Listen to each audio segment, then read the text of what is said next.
So thank you for coming. So tonight I'm humbled to tell you the story of the USS Oklahoma. This is the first of two talks. The second talk is going to be held on Veterans Day. That talk is going to have a much more somber tone. So if you'll permit me today, I will introduce a little bit of levity into today's talk. Because the USS Oklahoma, although in some ways people know the USS Oklahoma for the end of her career, many people served on her and had lifelong friends on that ship because of that ship. And so I'm going to tell some of their stories tonight. This is an auspicious year to talk about the USS Oklahoma.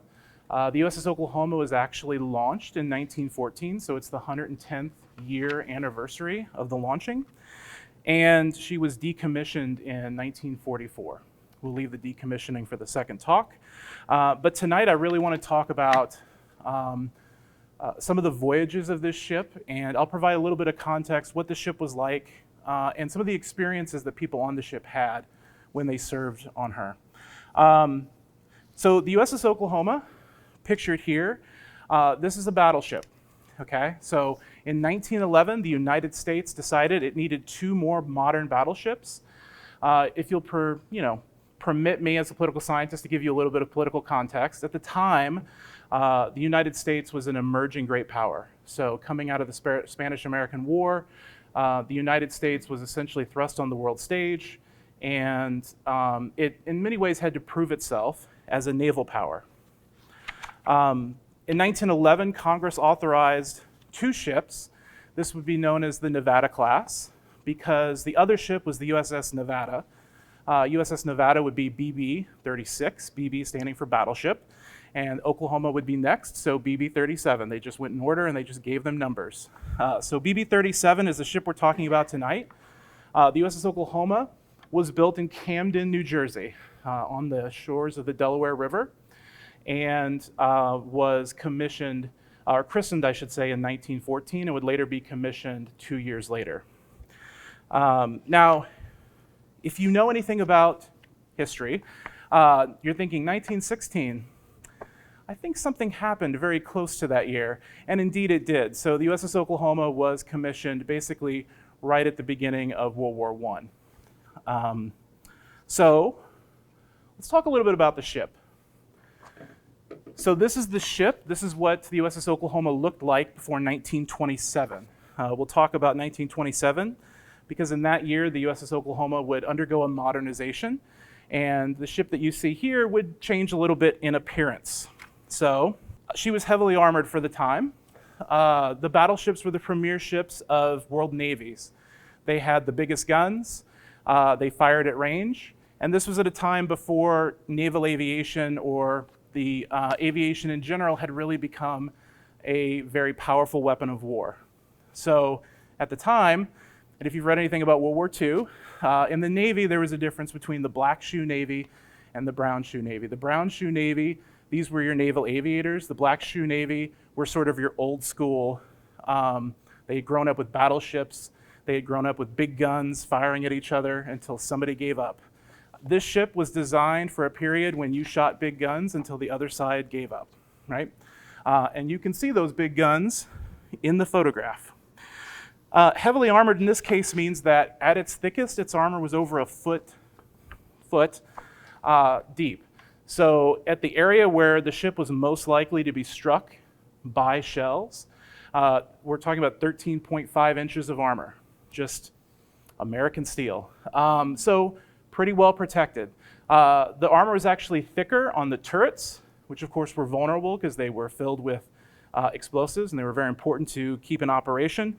And the conning tower. The conning tower, which you can see right here, is essentially an area of the ship where the captain would be, and it would be armored to protect the command. Okay. So this is a little bit difficult. If you've ever had an opportunity to tour a battleship, I recommend it. It's very instructional. I would recommend the USS Texas. The USS Texas and the USS New York were the two battleships that immediately preceded the USS Oklahoma in construction. Unfortunately, the USS Texas, although a museum ship, is currently undergoing repairs. She was having some problems, and luckily they're repairing her. I don't know where she's eventually going to be kept as a museum ship. It used to be Houston, but my understanding is in a couple of years she will be reopened as a museum ship, and you can go down to the Gulf Coast and tour her if you like. The USS Oklahoma was 583 feet in length. A big ship. So, for example, this is a crop of a panorama that someone took near the ship. And even with this photograph, it's hard to get a little bit of the scale, although you can see the distinctive main guns here, which we'll talk about in a moment. 583 feet long, 93 feet wide, although she would be widened a bit when she gained her torpedo blisters. If you don't know what a torpedo blister is, you're at the right talk, because we're going to talk about that later as well. But how to give a sense of the scale. So I thought, what could I do? What could I do? Well, I could come into closer view of the vessel. By the way, these are hammocks. So these are hammocks that have been thrown over the chain railing in order to dry. At this time when this photograph was taken, which is in, I believe, the early 1920s or the late teens, they were still sleeping in hammocks on US Navy ships, which they had to tie up every night and then untie every morning, and then tie every night, and then untie every morning. Something that when you read the interviews of the people who served on the USS Oklahoma, they note that they had to tie these up every night. It's something that they very much remember. So 583 feet. Let's talk about something else that might give you a sense of scale. This is taken from Google Earth. This is a 3D view of Boone Pickens Stadium. So 583 feet, if you think about a football field, 100 yards times 3, that's 300 feet. So in essence, double that, right? If you double that, essentially the battleship would basically be as long as the stadium. So the next time you're sitting in the stands on the north or the south side, just imagine the entire stadium being dominated by this gigantic thing made of steel that was made in 1912. I think that's fairly impressive. Now, obviously, there are bigger ships today, but that's a big ship. And she had to be big. First of all, she had to be big because she had to carry big guns. The USS Oklahoma had 10 14-inch guns. That's 14 inches this way. Again, hard to give the scale of what 14 inches is like on a gun. So I have some photos that give you a sense. Don't worry. They used ammunition, not people, okay? These weren't the guys in trouble, this is just a little bit of a photo opportunity. But 14 inches wide, these are incredibly large guns. In fact, it took a crew of people just to clean them. So in one of the interviews, one of the gunners was asked, well, how do you clean these things? And the analogy they used is, well, those brushes that you use to clean the bottom of a pool? Imagine one of those, but it takes like 12 people to use. Well, there it is. So what they're doing is they're shoving this into the gun, and they are going to clean the gun throughout its whole length. There were 10 of these guns on the ship in 4 turrets. So in the front and in the back of the ship, they had one turret of 3 and then another double turret, in essence, slightly elevated. So I owe a great sort of gratitude, I should say, to Joe Todd. My understanding is Joe Todd is the former oral historian of the Oklahoma Historical Society. And one of the things that Joe Todd did in his career was he contacted a number of people who had served on the USS Oklahoma, and he interviewed them. And he collected these interviews, and they are part of the Oklahoma Historical Society collection. But he also published a book. So whenever I'm quoting sailors, I'm actually, we're all indebted to Joe Todd for saving these stories. So the first interview I want to talk about is with Austin Flatt. Austin Flatt was a sailor, and he was part of the fire control team. And he had a very cool job. Maybe not the coolest job, as we'll talk about, but a cool job nonetheless. His job was he got to pull the trigger that fired the big guns. Okay? That's the cool part of the job. Sounds cool. The less cool part of the job was that in order to pull the trigger on these big guns, you couldn't be here, you couldn't be here, and you couldn't be here. You had to be way up here. So he was actually in the crow's nest. So if you think about, there's a room at the top of the masts, the highest part of the ship, and he would sit there and he would fire the guns. So he says, my battle station was in the main top, up in the crow's nest, and I was in charge of firing the guns.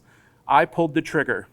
You sit up there on a stool with your gun sights. As the ship rolls, the ship will go below the target, or the sight will go below the target, and then it comes up, it'll go above the target. And then as the ship is coming down, the sight is level with the target, that's when you pull the trigger, right? So not only was he pulling the trigger, he was pulling the trigger on a ship that was constantly doing this. It was going up and down, it was rolling in the waves. And so I can imagine he had a very steady hand, and I would say nerves of steel for having to climb up into the crow's nest. The way you got into the crow's nest was there was a ladder in the middle of this cage mast, and you would just climb the ladder to the top of the crow's nest. No big deal, right? No big deal. As someone who is afraid of heights, it was a big deal. Okay, to me, it's a big deal. Now, one of the things we have preserved at the U.S. National Archives are the plans for the USS Oklahoma. Specifically, they have digitized the plans for the modernization. So I have the opportunity to show you plans tonight. If you'd like to see the plans yourself, they have been digitized and they've been put online, so you can actually go to the U.S. National Archives website and you can download themselves. They're quite large in terms of disk space, but hey, there's nothing like staring at the plans of a battleship for hours on end. It's fun. And one of the reasons it's fun is because a battleship, like many Navy ships, is a floating town. They carried everything with them. If you needed sand, you had to bring the sand with you out to sea. You had to have a place to put the sand. If the ship broke down and you were in the middle of the ocean, you had to fix the ship in the middle of the ocean. So they had facilities for all sorts of things on the ship. Not only a machinist, a place for machinists to work, but they actually had a blacksmith on board. He could literally cast parts if necessary in the middle of the ocean. He had all the tools there at his disposal. Okay? Now, one of the things that Joe Todd asked a number of these sailors was, what was your impression of the ship? I will give you a selection of their impressions. You will see a theme. Hyman Kravitz, who I believe was a Marine who served on the ship, said, I thought, man, what a big ship. Lyle Jasmine said, I thought, man, that is a big wagon. Fred Pratt said, my God. When you go aboard a battleship, and I'd never been on board a ship before, you get lost, right? You can imagine, you see these plans, right? Imagine you don't know what? Right? This is one deck of maybe 7 decks. There are compartments all over. You have no idea where you are going. That's what happened to me. I was a kid anyway, and was in a strange world. So their impression of the ship was, okay, this is a big ship, all right? I am serving on one of the biggest ships in the Navy, okay? Now, rather than go through the whole plans, which, super fun, I encourage you to do so, I'll just highlight a few parts of the ship. The first part of the ship I want to highlight is the boilers and the engines. So the boilers were what powered the ship. And the USS Oklahoma was should I say this? Is it okay if I say some things about Texas tonight as Oklahomans? Is it okay? So the USS Texas, which was the former generation of battleships, was powered by coal.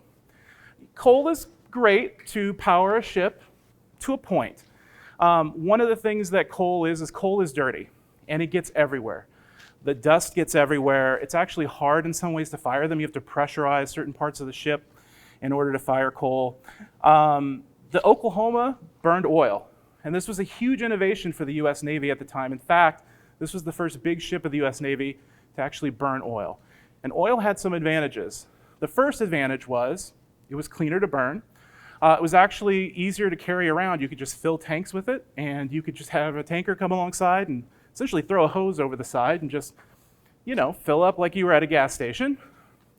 I'm simplifying, okay? They're doing this in the middle of the ocean, It's much more complicated, but it was also more energy dense. That means that you had greater range at speed, right? Because the problem with coal is you have to carry it around with you. It weighs a lot. Oil, because it was more energy dense, you could carry as much oil as you had coal, and you could go farther on that oil. And so this was a great advantage as long as you could get the oil. Story to come, okay? Originally, there were 12 boilers on the ship. However, after modernization, they replaced those 12 older boilers, which were made in the 19-teens, with boilers which were significantly better. And so these are the boilers. In fact, if you look back at the plans, these are the boilers. Right? They take up a significant portion of the ship. So a significant portion of the ship was essentially boiling water. But that boiling water became steam, and steam was what powered the ship. And it powered the ship. It turned the shafts, which turned the propellers, which made the ship go. It also was used in dynamos to make electricity, right? So if you needed electricity on the ship, you had to make electricity. You could make it on the ship, you would just use steam. The engines, right here. So there are two, here and here. You get a close-up view here. You'll notice there are these circles. These are actually pistons. This works like an internal combustion engine like you would see in your car.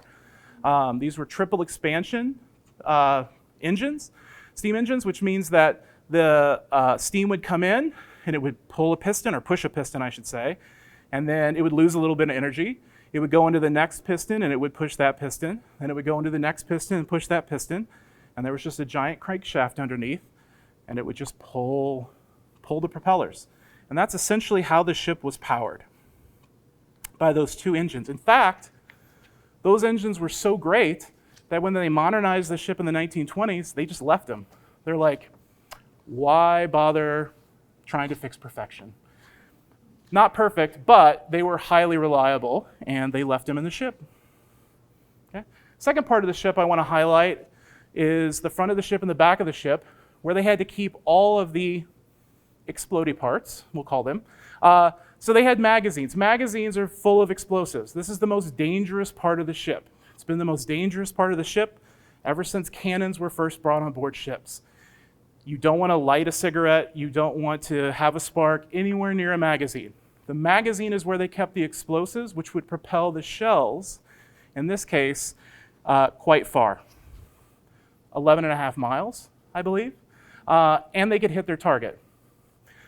Okay, I think it's impressive to fire something 11.5 miles. I think it's even more impressive to fire something 11.5 miles and hit the thing that you were aiming at, and they could do it.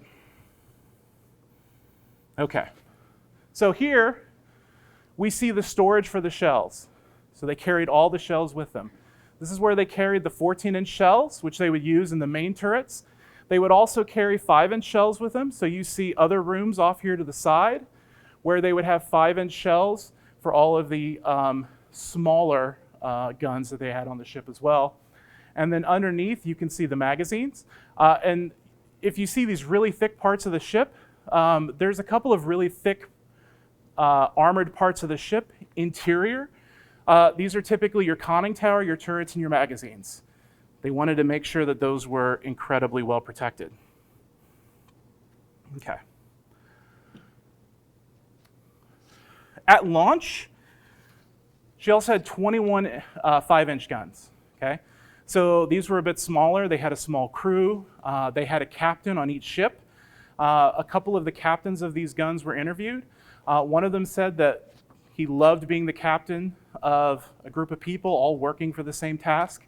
And he also liked the extra pay that came from the Navy for being in charge of one of these teams.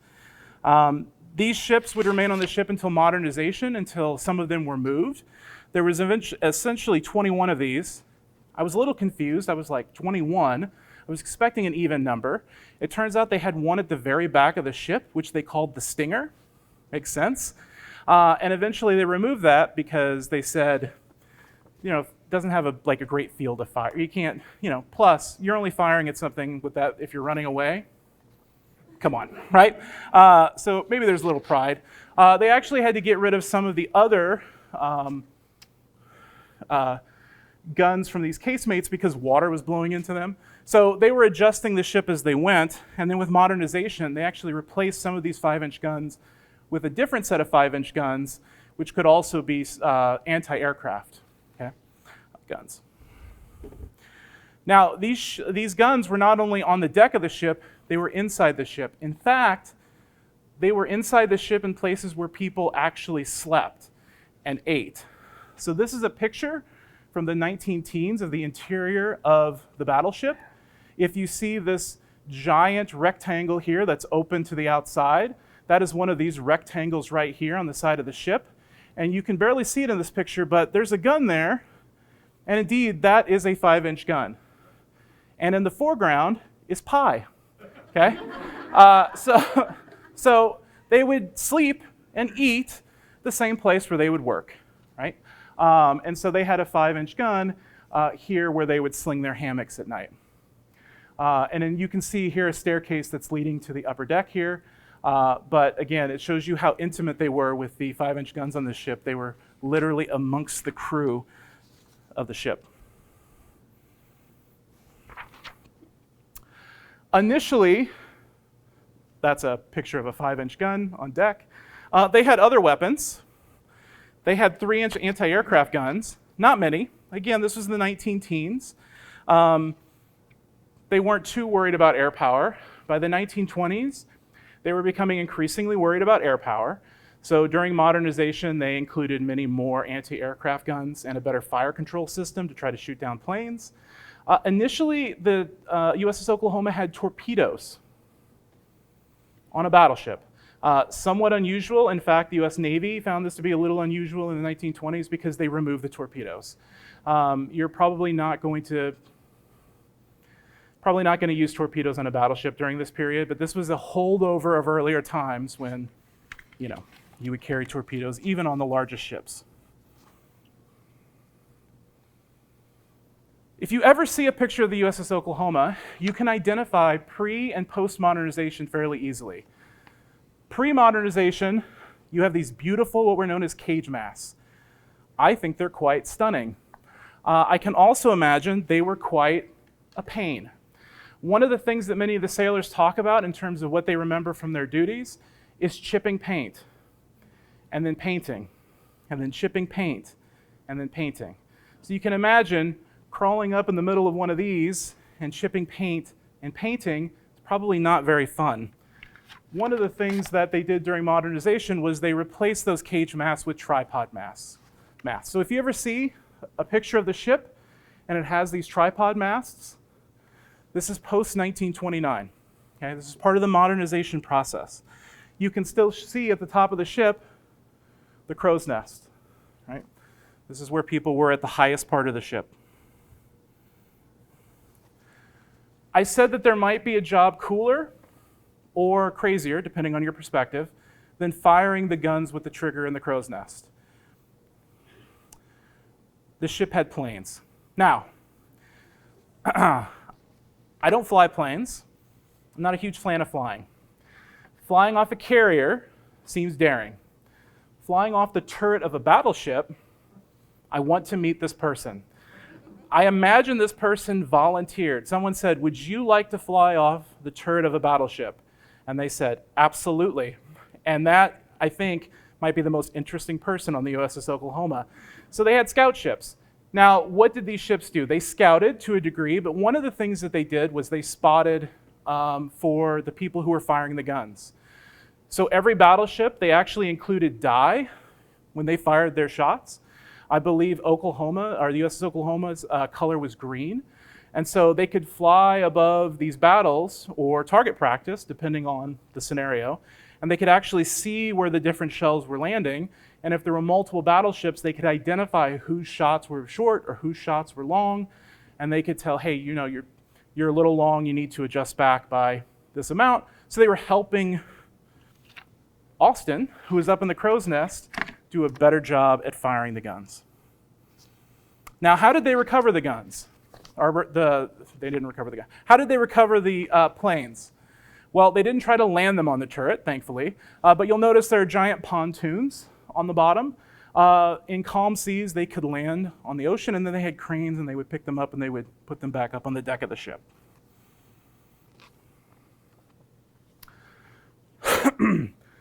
There were many decks to the USS Oklahoma. So like the interview earlier, you could probably get lost on your first day. You got to know the ship after a while. However, again, they carried everything with them. One of the, in my opinion, coolest thing that they brought with them is more boats. In fact, they had a small navy on the battleship. So here are 3 of the boats they took with them. We have a 40-foot motorboat. Not bad. That's a small yacht. Then they had a 31-foot racing cutter. And I know I was wondering, did they race them? They raced them. So indeed, they did race them. Sometimes they would race them against other battleships. It was a way of proving your seamanship, right, to race these. We also have a 30-foot whale boat. No whaling, just a type of boat. But you can also see we have these stairs. They would actually descend the stairs to the sea. So you could pull up a boat and you could literally walk onto the ship as long as the seas were calm. If the seas weren't calm, as we'll see later, they had alternative means of getting you on the ship, which were perhaps maybe a little less dignified. A dignitary would probably want to take the stairs. Okay? So how did they live? Well, cheek to jowl. So there was a lot of space on this ship, but so much space is being taken up by guns and machine shops and forges, and you have to have a galley where you have to cook the meals. You have to have a laundry so you can launder everything. You have to have dynamos. You have to have an evaporator. You have to make water at sea. So you have to have an evaporator to make water at sea. You have to have a place to put all the fuel oil. You have to have a place to put oil. You have to have a place to put gasoline. You have to have a place to put everything. So where do you put the sailors? Well, initially, you put them in hammocks, okay? This is after modernization. You'll notice there are now bunks.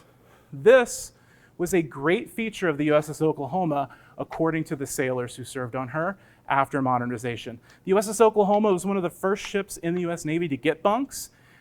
They loved the bunks. You can imagine hammocks, fun, once, right? Many of you might have a hammock. You pull out the hammock. It's a little fun. Would you want to sleep in a hammock every night? Probably not. Would you want to sleep in a hammock in a ship that's constantly doing this? Probably not, right? But that's what they did. Proof that they used hammocks. They would sling them up in the ceiling, and then they would tie them as tight as they could. So this is an interview with Lewis Smith, and he talks about the hammocks. I was on a 5-inch battery. I was a gun captain. We had 6 guns in our division. It was in the Casemate, and we lived there. We had hammock netting, and you had to lash your hammock. You tied up your hammock and then put in the hammock netting. The tighter you tied the hammock, the better it slept. If you didn't, it would sag. If it was tight, you had to be careful because you would dump yourself on the floor if you didn't turn over right. So, not exactly the most comfortable accommodations. But they installed bunks, and they were a hit. Later, Leon Barefield, who served on the USS Oklahoma, said, "We had nice quarters. The berths were like on a train. They would fold up against the bulkhead. I guess they called them bunks. We were comfortable." Kind of a nice change, right? But not everyone slept in bunks. The officers had nicer quarters. But my favorite sleeping arrangement was from Bob Burns. Bob Burns was interviewed by Joe Todd in 1988, and he said, "My quarters were on the circle deck." That's right here, right? So underneath the turrets. My quarters were on the circle deck, and we thought we had made it. We had a little spot for a coffee pot. Everyone slept on cots, bring them out each night. So they were basically having sleepovers in the turret, it sounds like, at night, and they had their own coffee maker. Bob Burns was like, "We felt like we made it." And indeed, they might have, right? Okay. So what were the bunks like? They sound so comfortable. They sound like I would love to go there and leave a 5-star review of these accommodations. Well, they were bunks. They weren't exactly incredibly comfortable, but they were certainly more comfortable than hammocks. Here's 6 individuals stacked up in their hammocks. and pretty comfortable. Although many people noted if you were taller, you wouldn't fit completely on the bunk. Okay, so they were maybe a little bit short for people who were taller, but again, very comfortable. So where did they eat? Did they go to a cafeteria on ship? Well, they didn't have a separate eating area on this ship.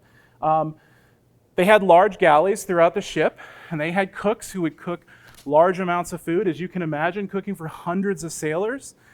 Imagine cooking for hundreds of people, hungry people every day. How did they do it? Well, they just made everything big. Bigger kitchens, bigger stoves. These are what they called the coppers. They would cook just vast amounts of beans, for example, in these giant, what they called coppers. They prepared food here, and then what would happen was sailors who were on particular duties would come down and they would get the food from the galleys and they would take it to where it was eaten. And where it was eaten was where they slept, as you saw in this picture. So they have these giant tables in the rooms where they had the bunks. But you saw the picture of the room where they had the bunks. Where did they put the tables? Well, they put them overhead. So kind of ingenious, but Joe Todd interviewed William G. Hill, and he said, "We slept on metal bunks stacked up 3 high on metal posts. We had a mattress and had to make the bunk each morning. The bunks folded up each morning, which made the quarters much larger. But when they were folded down, there was only 2 or 3 feet between the bunks in which to walk. We ate right there in the same area. The mess cook brought the food down, and the tables had folding legs, and when the meal was completed and the mess cook cleaned up, the tables were just raised and they were hung overhead. So they basically would just stow them above where they slept. The tables were hung overhead, which gave you additional room inside. There must have been 40 or 50 men that slept in one area." So again, how do you become friends with people on a ship like this? You kind of have to be friends, right? Because you're living in such close quarters. I don't know how many people are here. I'd say 40 or 50. We could do it, right? We could do it. Okay, let's talk about some of the things that the USS Oklahoma did. Okay, so World War I begins. The USS Oklahoma, as one of the modern battleships, goes to Europe. Initially, you might think, okay, we're probably protecting convoys, probably maybe engaged in battle. Not really. Actually spent a lot of the time off the coast of Ireland training. One of the reasons why they spent a lot of time off the coast of Ireland was because of oil. Britain didn't have a lot of oil, and the USS Oklahoma needed oil to function, and so they didn't have a lot of oil, and so because of the scarcity of oil, the USS Oklahoma spent a lot of time training.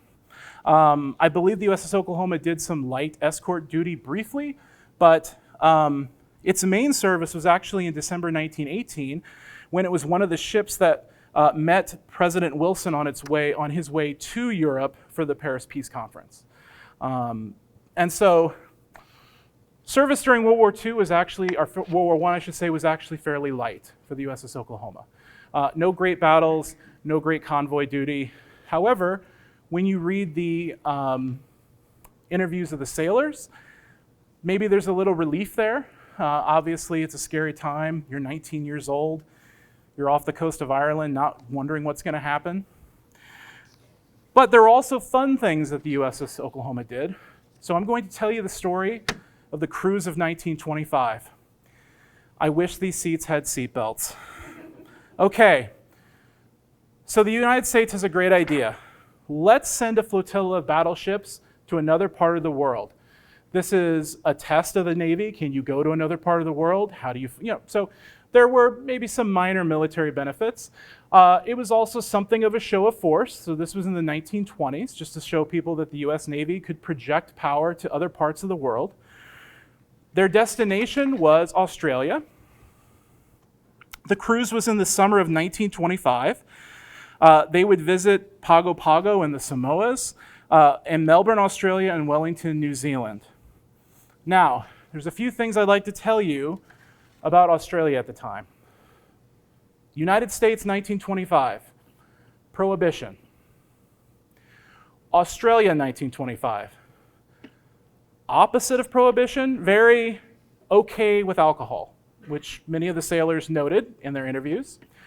Another thing, a sadder thing about Australia was Australia had undergone a tragic demographic change due to World War I. Many men had gone to fight off in World War I and hadn't returned. And so there were many more women, young women in particular, of a young generation than there were young men. And so there were many unmarried women who could not find husbands. And the US Navy provided Australia with many young men, hundreds of young American men who, okay, so let's just read some interviews. Here's my favorite, Earl Dunn. If you're a kid, maybe earmuffs. There's no cursing. Earl Dunn, interviewed by Joe Todd, said, "Melbourne was wonderful. We had prohibition in the United States, and I had never had a drink, and I wanted one. When the train arrived at Victoria Station in Melbourne, I got off and walked out and saw these little buildings all in a row across the street. I asked someone what they were, and he said, 'They're pubs.' I asked, 'What is a pub?' And he said, 'That is where they sell drinks,' and that's what I wanted. I picked one out at random and walked in and sat down. The girl asked what I wanted, and I didn't know what to order. There were advertisements on the wall, so I pointed at one and said, 'I'll have one of those.' It was pretty good.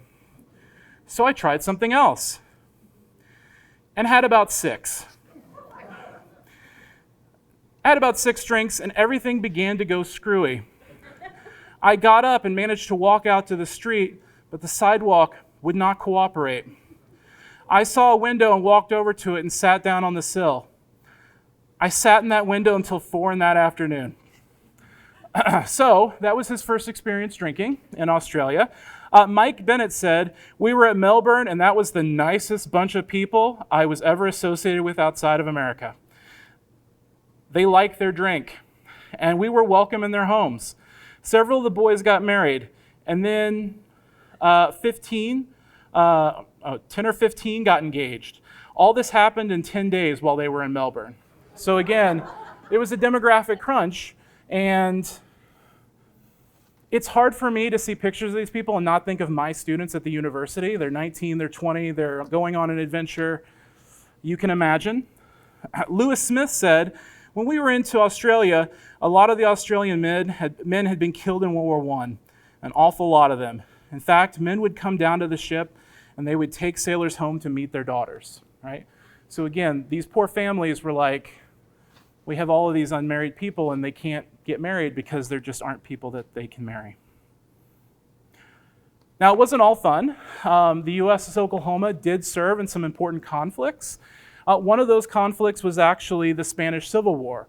Although the USS Oklahoma didn't fight in the Spanish Civil War, the USS Oklahoma did actually rescue many people who were caught up in the events of the Spanish Civil War.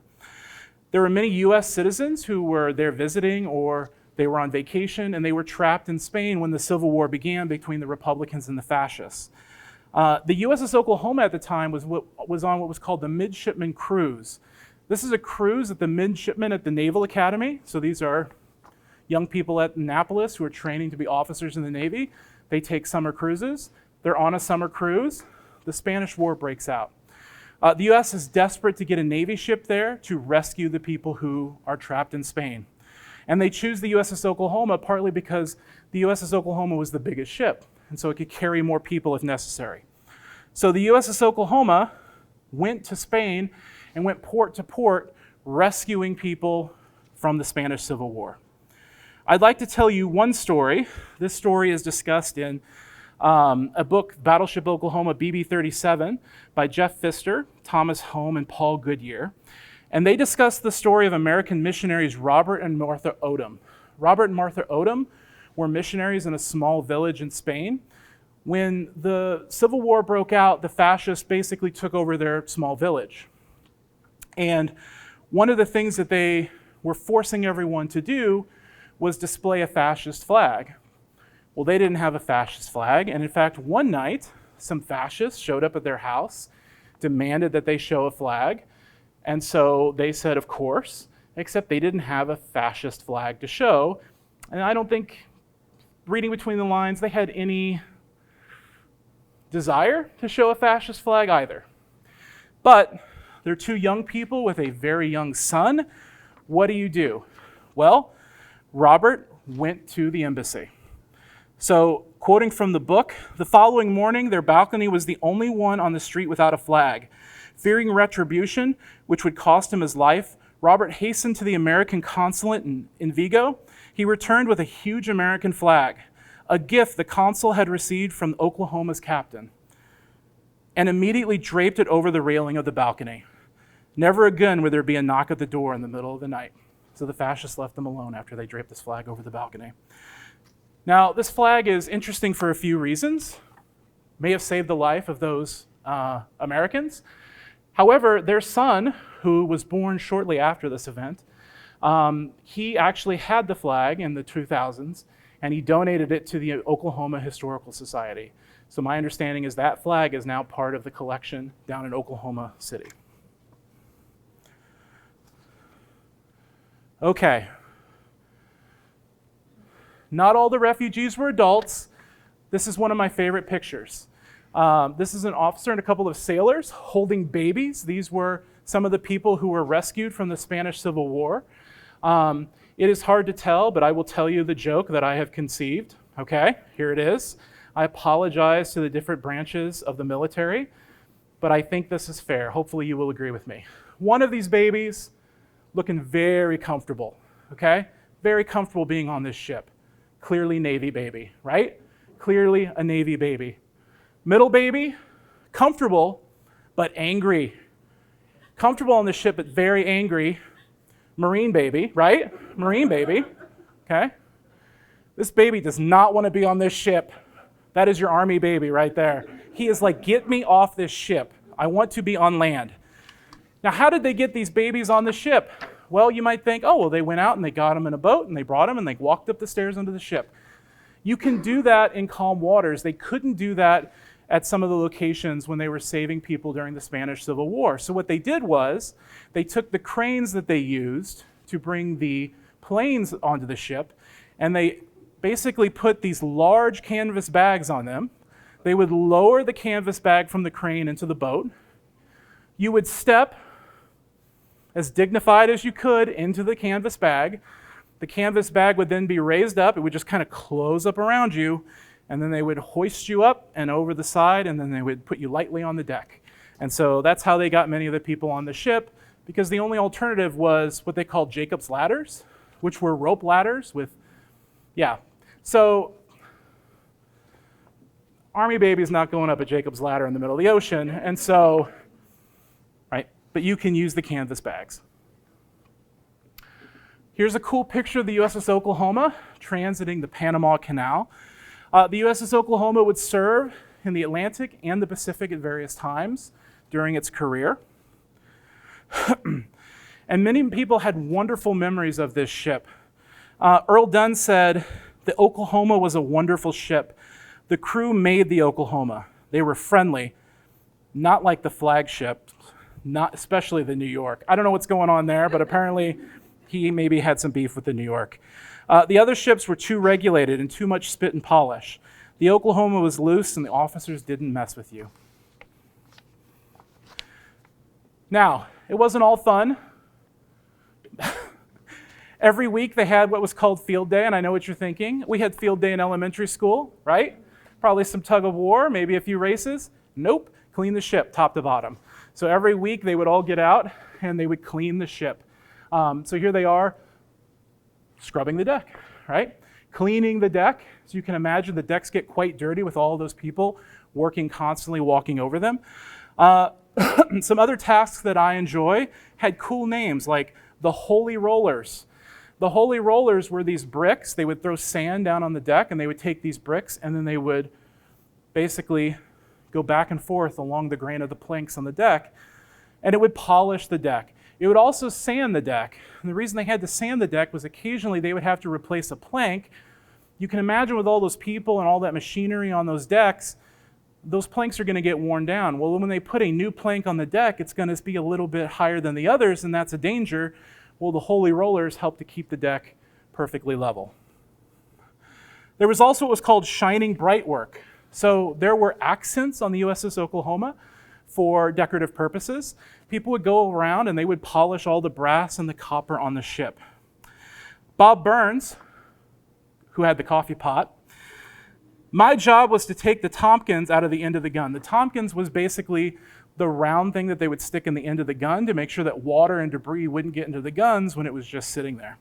My job was to take the Tompkins out of the end of the gun. It was 14 inches. It had a star that was brass. I had to polish that star and put it back into the gun. It made the gun look better with that shiny star at the end. There were designs on the ships, on the sides of the ships that were brass, and we had to polish them. Now, was there fun and games on the USS Oklahoma? This is the quintessential baseball picture. As a baseball fan, I will tell you, okay? Quintessential, we have every pose. Arms behind back, classic baseball pose. Person in the front, up to no good, also classic in a baseball photograph. Random person holding a bat, having fun. Random kids who are bat boys, they just seem to gravitate to baseball fields. The USS Oklahoma, like many ships, had sports teams. They had baseball teams. They had a wrestling team. They had boxing. In the Pfister book, they talk about a boxing match between the USS Oklahoma and the USS Texas. I tried to find out who won, but we know. Okay, we know who won, okay? Jack Parsons was very proud of the teams. He said, our teams, boxing, baseball, and football, whipped every battleship in the fleet, and they were jealous of us. You gotta love it, okay? They also had lots of musicians on board, not just for entertainment, but if you had a dignitary on board, right, you would have to play a song when they came on board. You had to have buglers, as we'll see. Buglers would help get people going in the morning and help put people to bed at night. Let me tell you about a couple of Oklahomans who served on the Oklahoma, both of them musicians, interestingly enough. One was Billy Warwick, born in Welch, Oklahoma in 1919. He would join the Navy in 1927. He would serve on the USS Oklahoma, and one of the things that he managed to do on the USS Oklahoma was he tried out and made the band. In fact, in this picture of the band, Billy Warwick is right here. So that's Billy, and these are his bandmates. Billy Warwick said, I tried out for the band and got in the band. When I was about 13 or 14 in Dewey, this is Dewey, Oklahoma. I think it's near Bartlesville. I think it's near northeast Oklahoma. I mowed a man's yard for bell and drum lessons. Enterprising. I made musician first class on the Oklahoma. A band on a battleship will play concerts and play for dances. We played concerts on the fantail. The fantail is the raised back of the ship. If you notice in this photograph, they have these tents. You can imagine a band under one of those tents playing for the sailors.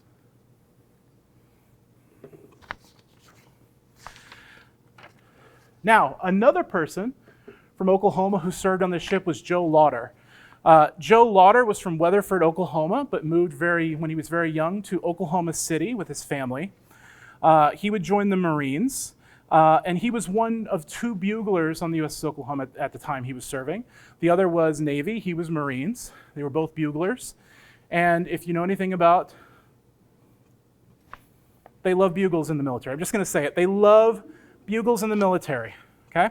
And so you can imagine he had a lot of duties musically related on the ship. In fact, he or the other bugler every day had to wake people up, put them to bed.